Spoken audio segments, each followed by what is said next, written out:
This is the journey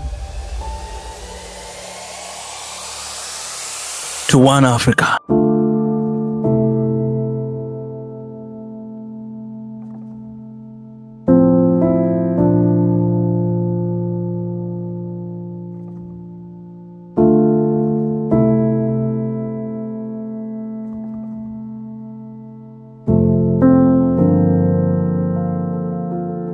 Let us perhaps start by understanding what education is and telling ourselves what is the purpose of education. You remember in many African countries when there was the struggle for independence, one of the enemies that was identified to be fought was ignorance.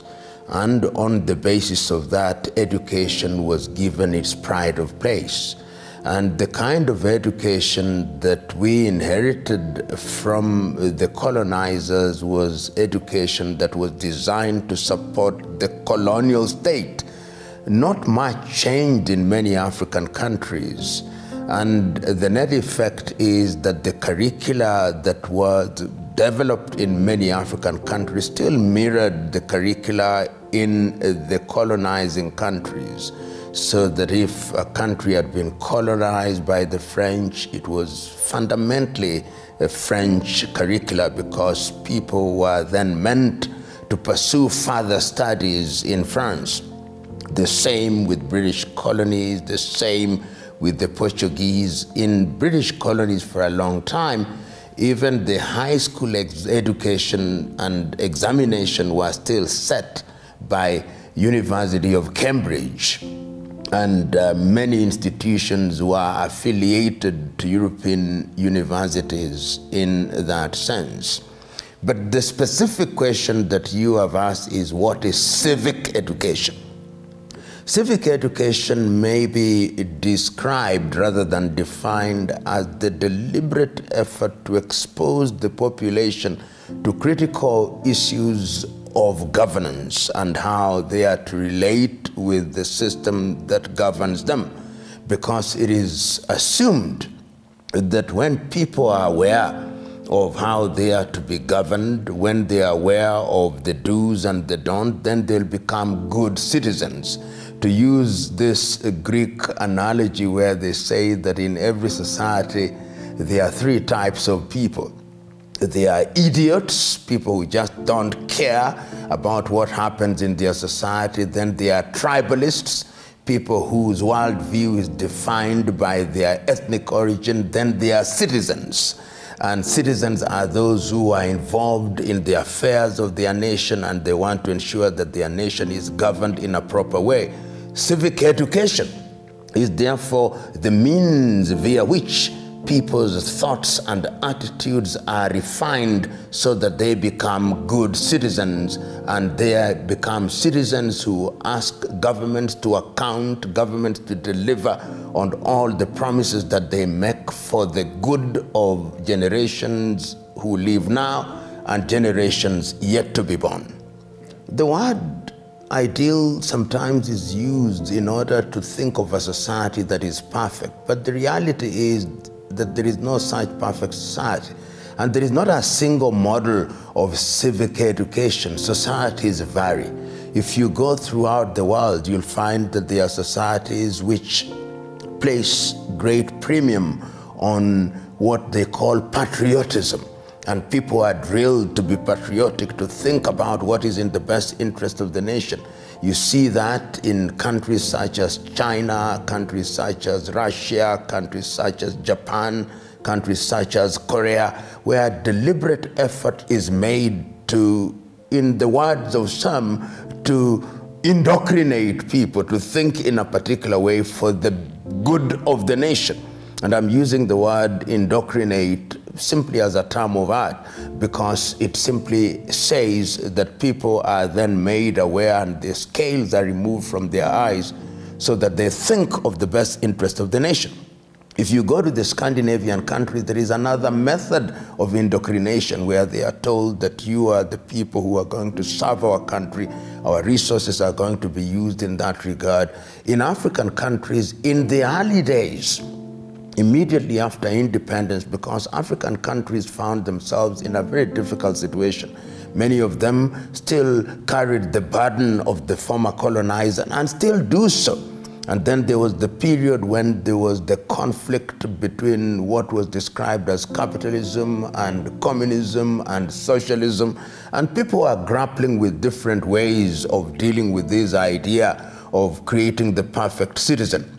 If you went to Tanzania, individuals such as Julius Kambarage Nyerere came up with the clarion call for Ujamaa, self-reliance. In Ghana, there was the clarion call by Kwame Nkrumah. In places like Guinea-Bissau, individuals such as Amilcar Cabral. So that when we talk about civic education, it was the duty of the government to ensure that the people are exposed to this kind of information. And if you visited many schools in different parts of Africa, for example, you would find one of the subjects that were offered was history and civics.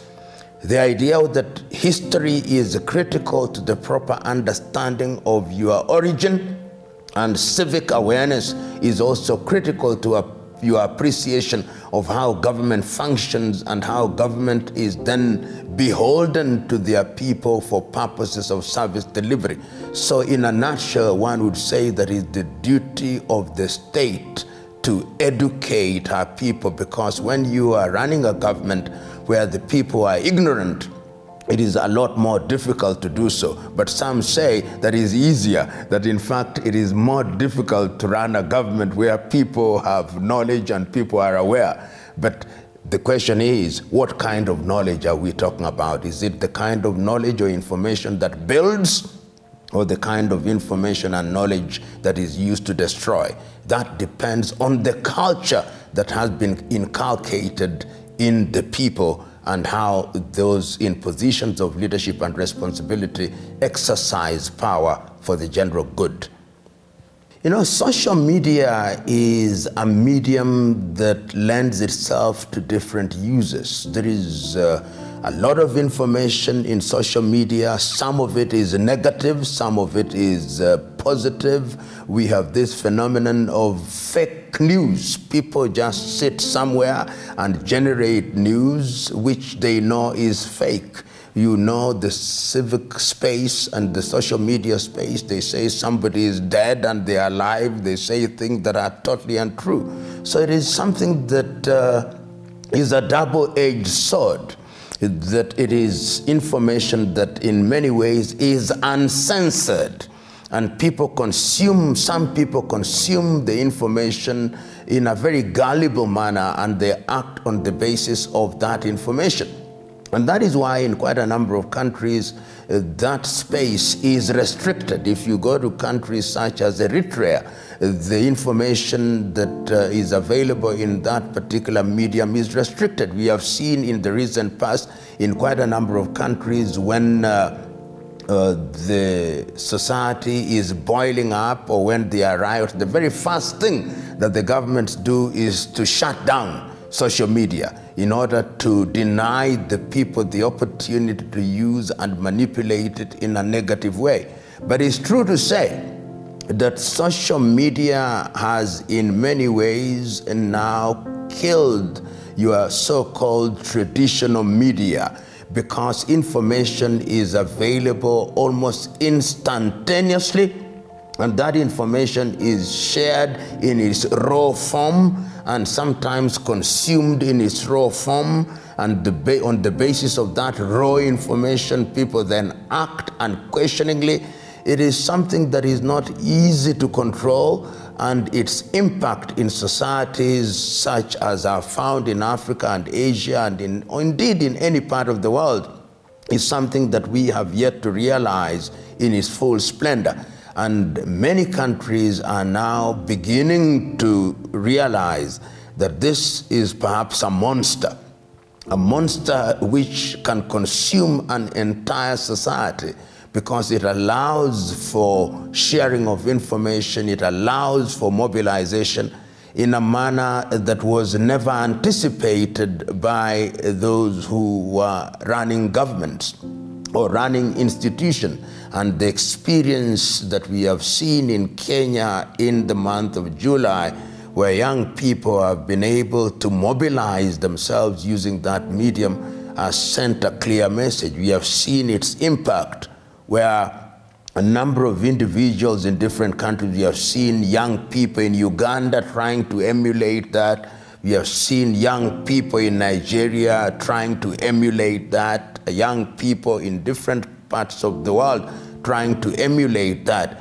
And we even saw it in the early days during the Arab Spring, when the social media space was not in use in the manner that it is now, but it also enabled young people to mobilize themselves in Tunisia, to mobilize themselves in Tahrir Square in Cairo, to mobilize in Libya. This is a space that lends itself to use and misuse in a manner that is without precedent. You know, when we talk about civic education and education generally, we must ask ourselves, what are we teaching our young men and women? In 1933, an African-American called Carter G. Woodson wrote a book titled Miseducation of the Negro. And his thesis in that book was that the Negro had been miseducated because the kind of education that you are exposed to was designed to make you run away from yourself, to make you hate yourself, to make you hate everything about your history, to make you hate everything about your culture. And his prescription was that if you want to change society positively, it is important that you look at the curriculum and you revamp the curriculum. And in order to do so, a nation must ask itself, what do we want? Why do we exist? If we are Kenyans, if we are Ugandans, if we are Tanzanians or Ghanaians or Africans or Asians, in that broad sense, we must first ask the question, what do we want for this generation and generations yet to be born? And you then tailor your curriculum in a manner that is designed to achieve the end that you desire.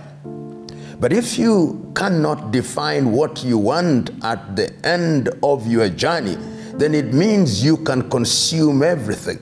I see, for example, in many African countries, when you travel, you find something British curriculum, American curriculum. And those in the middle class actually think it is a badge of honor for their children to pursue American curriculum, to pursue British curriculum, so that the level of indoctrination, the level of belief that something foreign is better than your own, is what defines how people behave in quite a number of African countries specifically.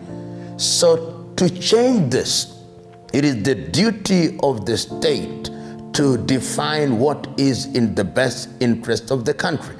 Has it not been obvious that when you look at a number of European countries, even the little ones, like Denmark, like Norway, like Sweden, wherever they go, they have a Swedish school for their small Swedish population, a Danish school. The French have a French school. The German have a German school. The British have a British school. The Americans have their own. The Italians have their own, because they believe that their education system will create citizens who are aligned to their vision. But in many other countries, we don't define that. In fact, particularly in the continent of Africa, we want to borrow and drink from the wells of other civilization. So you produce individuals who are intellectually confused and intellectually captured, and they are not good citizens of their countries. They are, as one would say, essentially individuals who are mentally captured, individuals whose minds are colonized. And that is why education or miseducation then becomes the right term to define such individuals. And going forward, You look at a number of countries which have resisted what one may describe as Western domination in terms of thinking. They have tried to define themselves. Look at the Russians. They have an education system that is designed to make a good Russian. Look at the Chinese. They have an education system that is designed to make a good Chinese. Look at the Japanese. They have an education system that is designed to make a good Japanese. Look at the Koreans. They have an education system that is designed to make a good South Korean. And that Indians are also doing the same thing, sending a clear message that nations succeed or fail on the basis of the type of education that they embrace. And I'm using the word education broadly because in my view, civic education is a subset of broader education. And no country will realize our potential until and unless our education system is attuned to her defined needs and aspirations. It must start early. When you want to bend fish, you bend it while it is still wet. That is when you can change it. And education must start very early when people are young in what is called kindergarten. That is when you begin to tell people what is important. You begin to tell them about their history. You begin to tell them about their culture. You begin to tell them about the things that they know, so that as they grow up in an environment where they are clear, about the direction that they ought to take, and where they are clear about what they are designed to achieve, where there is clarity about the goal that is desired. And that is why Africa finds herself in a particularly dangerous space, because having been divided into different little countries, then it becomes a lot more difficult to have a common approach on matters of education. Africa, for example, today is divided into 54 odd countries, which somehow still describe themselves as Anglophone. They say we are English speaking. Others define themselves as Francophone, French speaking. Others define themselves as Lusophone, Portuguese speaking. And with the Chinese now coming with the Confucius centers, some are beginning to define themselves as Sinophone. One would have desired an approach where African countries have a dominant language, a lingua franca, which is connecting the continent. And if you look at the African scene from 1963, there has always been that desire, which has lately culminated in Africa Agenda 2063, which is founded on 7 pillars, which says that one of the areas that is going to be the focus of Africa is a prosperous, united Africa that has a culture that is dominant, which is given its pride of place, an Africa that therefore plays a critical role in the world, where women and youth are involved, where research and development is given its pride of place. That is the direction that the continent must take in order to give practical meaning to the thing that we call Pan-Africanism. Otherwise, Pan-Africanism will simply remain at the level of slogans and at the level of romanticism and at the level of philosophy and at the level of intellectualization. But people want a practical thing that informs people's daily lives in a manner that is measurable and in a manner that changes people's lives. And education is the game changer. The mind is the standard of the man, and by extension, of course, the woman. Education, as we say many times, is the game changer, because the mind is the standard of a person. And civic education is therefore the mother's milk, if you may, that feeds people's action. And the strategies that are to be deployed is that deliberate effort must be made very early on, in the early days of young people in kindergarten through to primary, through to secondary, and through to tertiary education, to talk about the critical things of their nation, to make them aware of what it is that a good citizen must do, and this must take different forms and must not be set in stone. Of course, there are certain fundamentals. So once you expose people to these things that are critical to the life of a nation, and you revamp your curriculum in a manner that is designed to achieve the declared goals and aspirations of the nation, then you will discover that people, the default position of many people is to do the right thing. We'll be able to say, this is what defines a Kenyan, this is what defines a Tanzanian, this is what defines a Ghanaian. And if you want to eliminate those boundaries, you'll say, this is what defines an African. Because there are things when we relate to other people, you can simply say, this is what defines a Japanese, this is what defines a Swede, this is what defines a Dane, this is what defines an American, this is what defines an Indian. And this is the result of a deliberate effort in terms of the curriculum that you choose. But if you choose that the contents of your curriculum are simply designed to make people pass examinations so that they may get jobs and they earn money and then they live and die, then the nation always remains in its infancy. It never grows, it never has a culture, it doesn't have a defined character that describes what the nation is. And this is the fate of many African countries, that although we are artificial states created in Berlin, the effort to make us think as states is something that is work in progress. And until we are able to identify the critical issue which lies in the realm of education, our nations will always be teetering on the verge of collapse. It would be simplistic to simply say that civic education is the magic wand, that once you have civic education, then all will be well. No, that is not the case. The countries are very complex, and I'm reluctant to say, for example, that a country like the Democratic Republic of Congo finds herself in the space in which she is simply because there is no civic education. I know Congolese who are very aware of what ought to be done, but you are talking about a nation that was created in an environment that was designed to make it fail post-colonization. This is a country that, as you know, has nearly over 233 nations trying and struggling to be a state. This is a country that is designed to be in a constant state of conflict by different interests, particularly from the West, in order to mine and exploit our resources.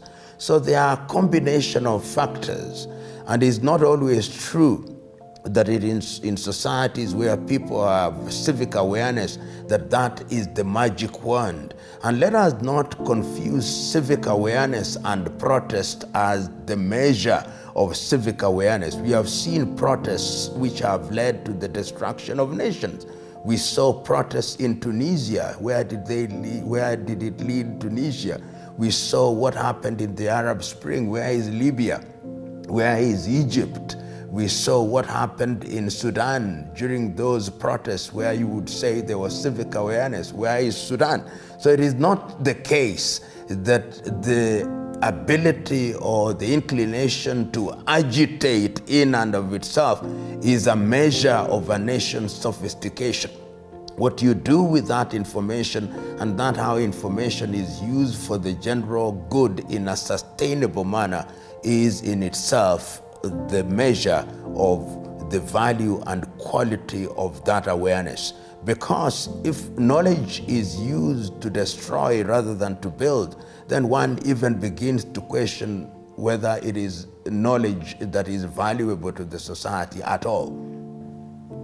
African governments have a duty to fulfill the aspirations of their people. We must, in the nature of things, go back to the basics and ask ourselves, when we were seeking to liberate ourselves from the chains of colonization, what are the promises that we made to ourselves? We made promises to the people that we would fight poverty. Are we, or those in government, those who have the honor and privilege of serving in different political positions, are they using their political positions and the resources of the nation for purposes of fighting poverty? And how are they doing it? And are they doing it by creating environments that is going to enable the people to engage in research and development, to engage in agriculture, to engage in invention and innovation so that they may fight poverty, or they are using their position for purposes of personal benefit? It is often heard in many African countries, I hear people saying, politics is a game. Politics is not a game. Politics is the organization of the affairs of a people for the benefit of the people. So we must even begin to redefine our understanding of politics in order for us to use politics as an avenue of solving the problems. The other enemy that we identified was ignorance. And we said that we are going to fight ignorance, and that is where education comes in. Because history and evidence and experience has demonstrated that when a people are exposed through education in a proper manner, then they can become good citizens. They will be citizens who can call their leadership to account. They'll be citizens who will use their talents and intellect for the general good. And when that happens, then the society will become rich, and when the society becomes rich, the quality of people's lives will improve. And this is what we want when we are talking about the elimination of ignorance. And then, of course, all the other things like disease, when people are exposed, then the quality of their lives will be much better. And the environment in which they live will generally be an environment that enables them to realize their potential. Because when all is said and done, for what purpose are governments instituted amongst men? Governments are instituted amongst men for the purpose of coordinating the affairs and the resources of the state for the general good. And once that is achieved and people are then allowed to express themselves, then the critical mass of the people will be happy in the knowledge that they have individuals serving them, individuals who love and care for their generation and generations yet to be born. You know, if you look at almost every country in the world today, we have constitutions. And the whole idea of having a constitutional dispensation is that the constitution prescribes how you order government. It says it prescribes the do's and the don'ts. And it's not only the constitution, there are other laws which tells us what we should and should not do. And when you have created a culture where people pay and are punished for engaging in behavior that is unacceptable, then people will be accountable.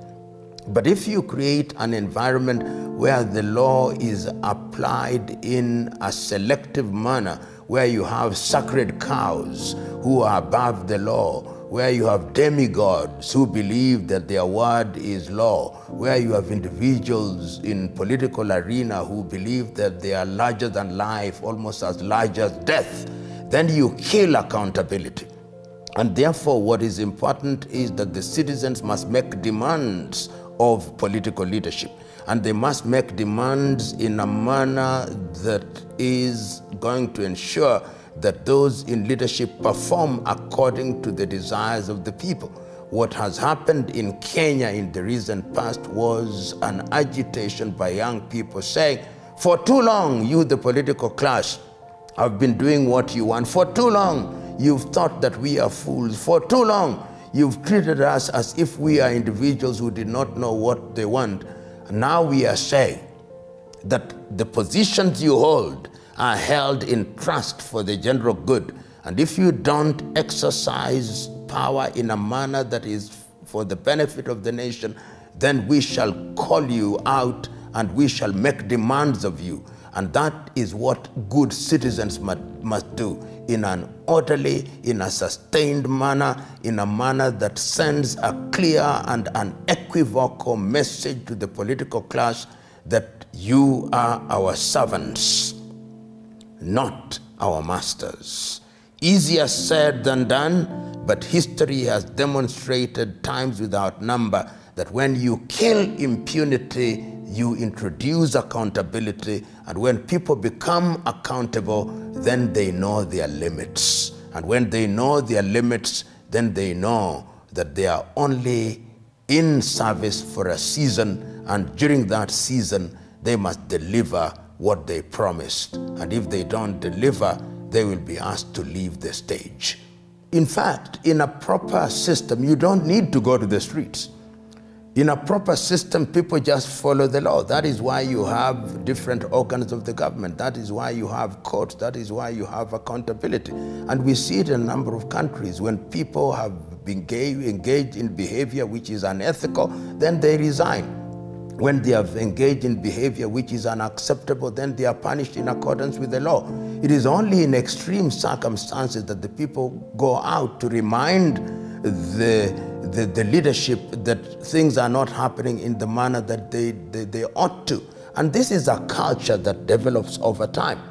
If you look at the history of other countries, even in different parts of the world, there were times when people had to go to the streets, and they still go to the streets.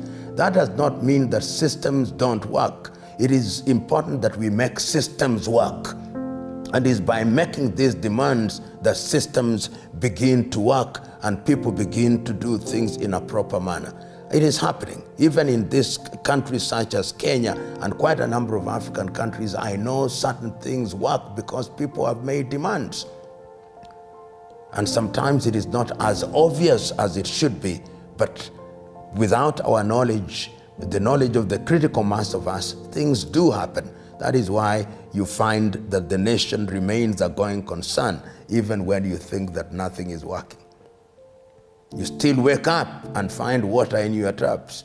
You still wake up and find electricity, even when sometimes it is not there. You still wake up and you find roads have been tarmacked. You still wake up, you apply for your identity card and you get it. You still wake up and you find your airport is working. You still wake up and you find things are happening. And that is because there is some measure of accountability, not to the extent that we desire, but this is something that must be applied time and time again, because people can't forget, and because power sometimes corrupts, and sometimes absolute power corrupts absolutely, as the cliche goes.